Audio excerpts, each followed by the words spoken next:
पाहूया 7वी गणित कोण व कोणांच्या जोड्या प्रकरणातील सराव संच 19।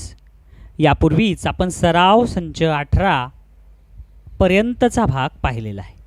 सराव संच 19 ला सुरू करण्या अगोदर रेषीय जोडीतील कोन म्हणजे काय आहे ही संकल्पना समजून घ्या।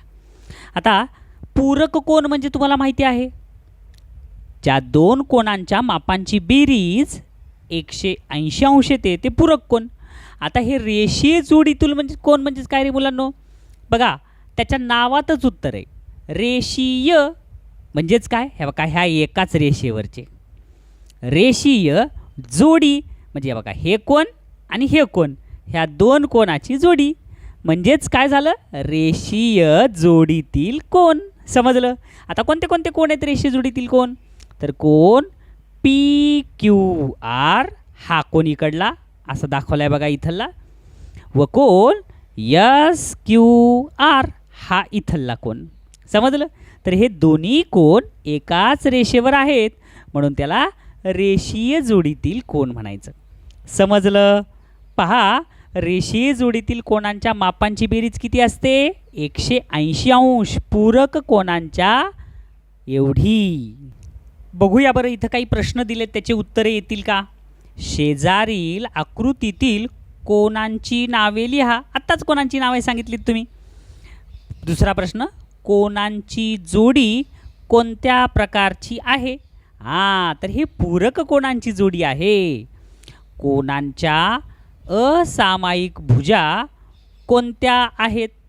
मग आता ह्या कोणांच्या असामायिक भुजा कोणत्या आहेत, सामायिक कोणती आहे, क्यू आर ही भुजा ह्या दोन्ही कोणाची सामायिक आहे। असामायिक भुजा क्यू एस व भुजा क्यू पी हे सामायिक नाही आहेत, बरोबर आहे। पुढं माप कोण पी क्यू आर बरोबर डॅश डॅश अंश। आता पी क्यू आर कुठे, हे पी पी बिंदू दाखवला नाही इथं, एक चुकलं आहे बघा, print mistake.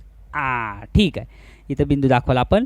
P Q R या कोणाचं माप, मग घ्या कोण मापक हातात।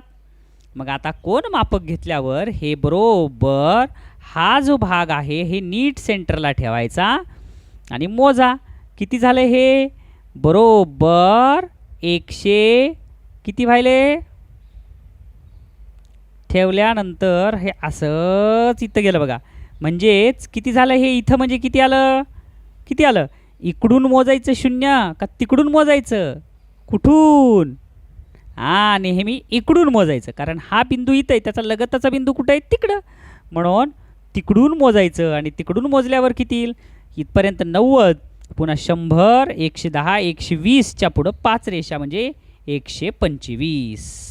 हे किती आहे, 125 आहे। मग आता हा कोन कितीचा आहे हे मोजावं लागेल। काय म्हणले, कोन पी आर क्यू एस।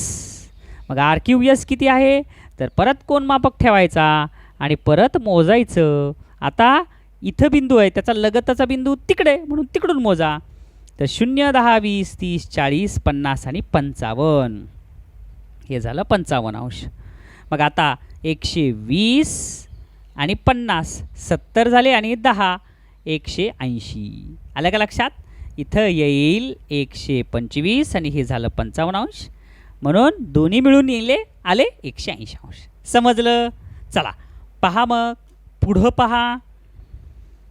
आता या रेषीय जोडीतील कोणांच्या मापांची बेरीज किती असते मुलांनो, 180, हे नियम लक्षात ठेवा। आणि आपल्याला आता काय समजलं, तर ज्या दोन कोणांची एक भुजा सामायिक असते व असामायिक भुजांनी सरळ रेषा तयार होते त्यांना रेषीय जोडीतील कोन म्हणतात। रेषीय जोडीतील कोन परस्परांचे पूरक कोन सुद्धा असतात।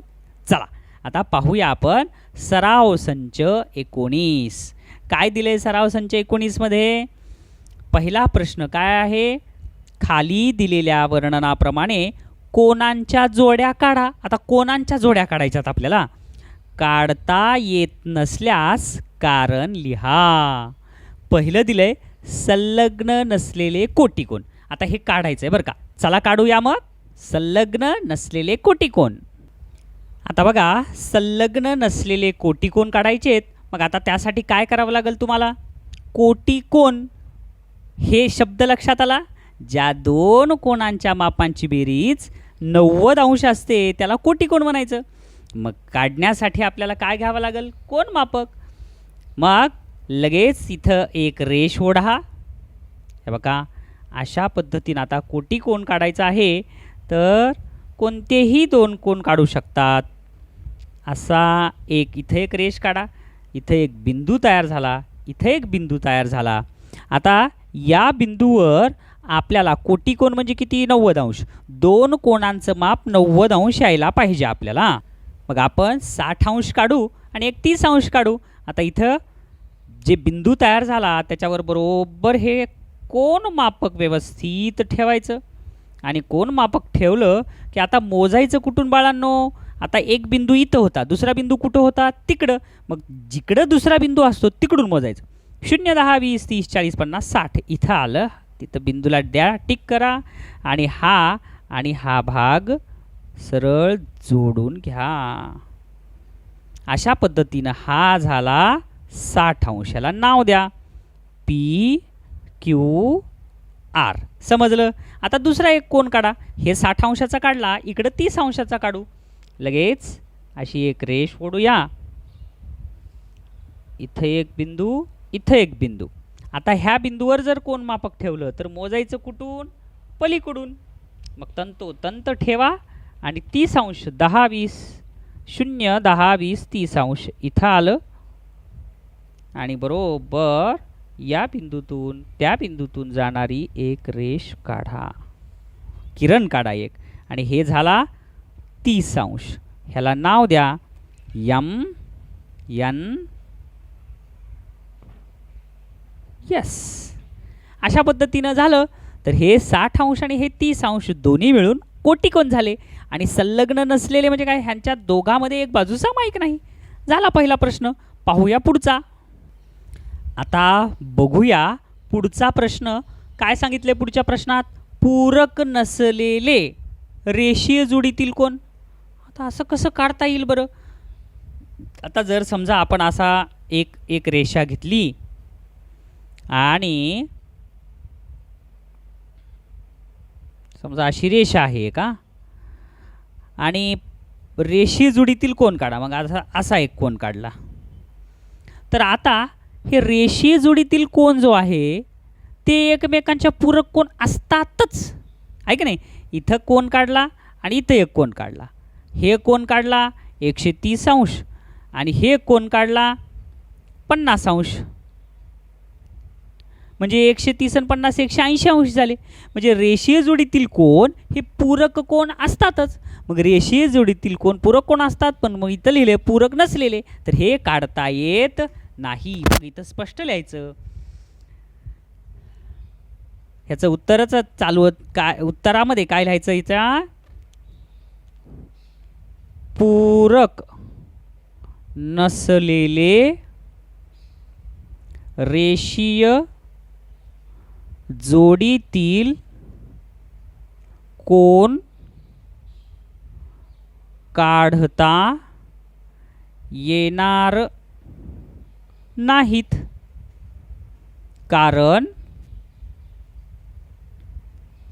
कारण काय आहे?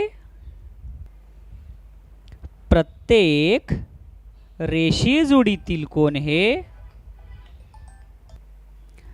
रेषीय जोडीतील कोण हे पूरक कोण असतातच. समजलं मुलांनो? लक्षात आलं? चला पाहूया पुढचा प्रश्न.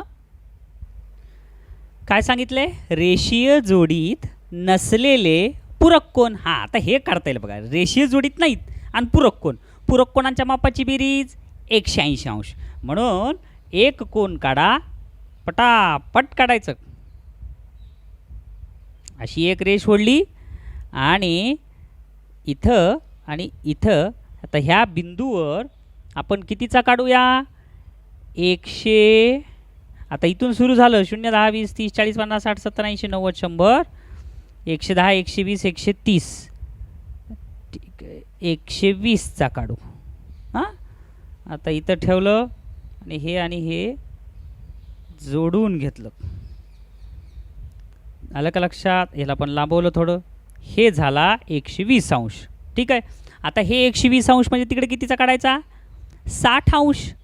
कारण 60 आणि 120 किती होते? 180. झालं पूरक कोण. मग आता इथं एक रेष ओढा. असा रेष ओढल्यानंतर ह्या बिंदूवर काढू आपण. ह्या बिंदूवर ठेवा कोण मापक. आणि किती अंश मोजायचा आता? 60 अंश. आलं का लक्षात? मग कुठून मोजायचं? तर इकडून 0, 10, 20, 30, 40, 50, 60 अंश. आणि मग 60 अंश आलं. जिथं 60 अंश येईल तिथं एक बिंदूला टिंब द्या आणि नंतर हा बिंदू आणि हा बिंदू जोडून घ्या.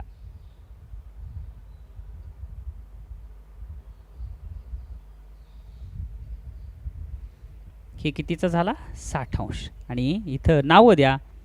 ए B C P Q R.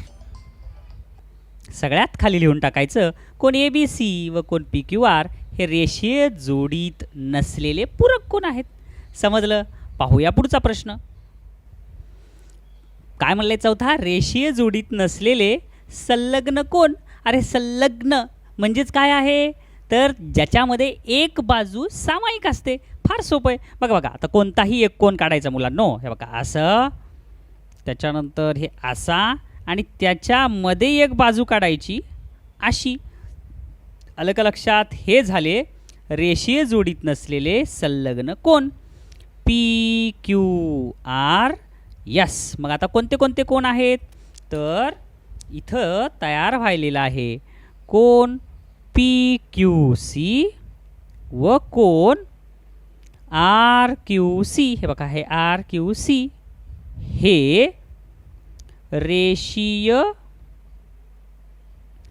जोडीत नसलेले संलग्न कोण आहेत. समजलं?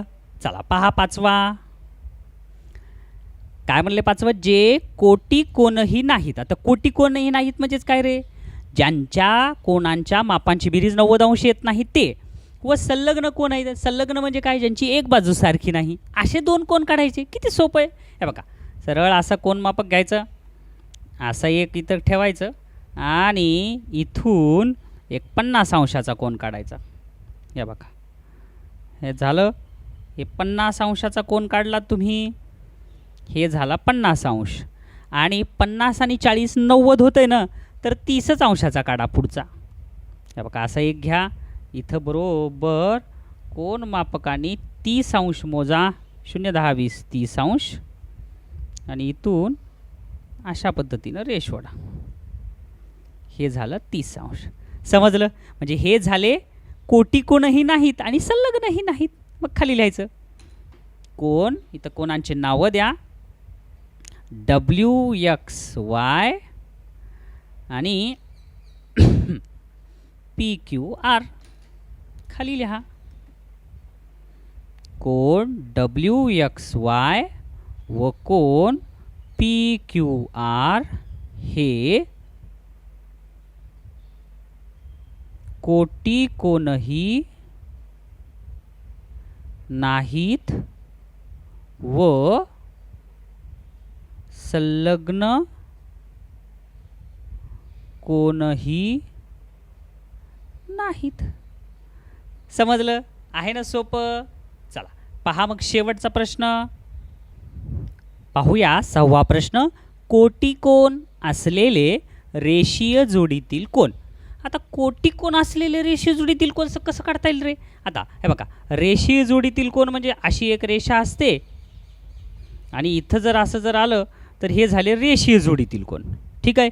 पण रेषीय जोडीतील कोण ह्यांच्या मापांची बेरीज 180 अंश असते आणि कोटी कोणाच्या मापाची बेरीज 90 अंश असते. म्हणजे कोटी कोण असलेले आणि रेषीय जोडीतील कोण शक्यच नाही. हे 90 अंश आहे आणि हे 180 अंश आहे.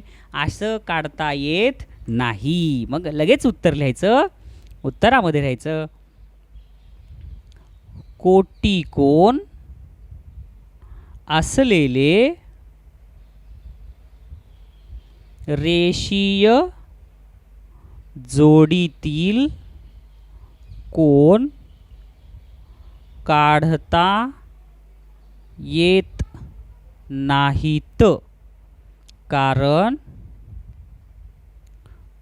कोटी कोनांच्या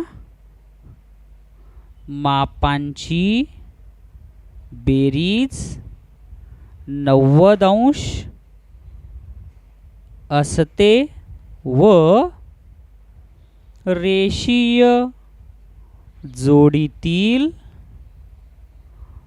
कोनांच्या मापांची बेरीज 180 अंश असते. समजलं मुलांनो?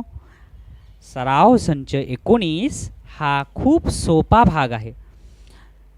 जर तुम्हाला काही अडचण वाटत असेल तर तुम्ही हा भाग पुन्हा पुन्हा पहा, स्वयं अध्ययन करा आणि गृहपाठ पूर्ण करा. तुम्हाला हा भाग शिकवलेला नक्कीच समजला असेल अशी मी आशा करतो. काही अडचण असल्यास तुम्ही अवश्य मला संपर्क करा, अडचणी विचारा. मी पुन्हा तुमच्या शंकाचं समाधान करेल. भेटूया पुढच्या व्हिडिओमध्ये. धन्यवाद.